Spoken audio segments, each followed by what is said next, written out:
This is the most popular quote from Thinking Fast and Slow, and I think it broke my brain. Daniel Kahneman won a Nobel Prize for behavioral economics. He's a legend and his work lives on. This quote has over 50,000 highlights. Ready? This is the essence of intuitive heuristics. When faced with a difficult question, we often answer an easier one instead, usually without noticing the substitution.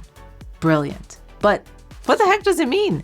Let me break it down. It's deep. You know what intuition is. Like when a doctor sees a patient and immediately knows what's wrong, even if they can't articulate how they knew. Intuition is nothing more than recognition. It's fast thinking, but it's based on a lot of past information and experience, right? You only call it intuition when people are likely correct. Heuristics is also fast thinking, but it's more of a mental shortcut that we use when we don't have enough information and past information to make a decision that's likely right. This is super confusing because if you can't articulate why you did something, well, it's hard to know if it's intuition and it's right or if it's heuristic and your brain just jumped to a conclusion that might be very, very wrong. Are we full of experience or something else?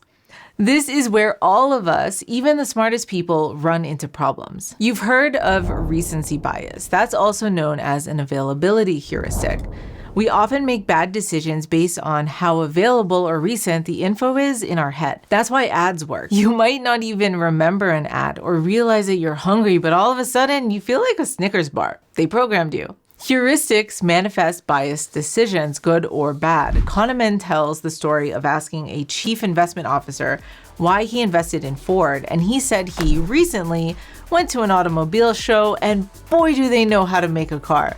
This is also an example of another heuristic, the affect heuristic, where the investor based his decisions on feelings, his affection for Ford, rather than on the value of the stock. Big mistake. Knowing the true value of a stock usually requires a lot more information. The question that the executive faced, should I invest in Ford stock, was difficult, but the answer to an easier and related question, do I like Ford cars, came readily to his mind and determined his choice. This is the essence of intuitive heuristics. When faced with a difficult question, we often answer an easier one instead, usually without noticing the substitution. So, let me ask you, are you facing difficult questions or answering an easier one? You got this.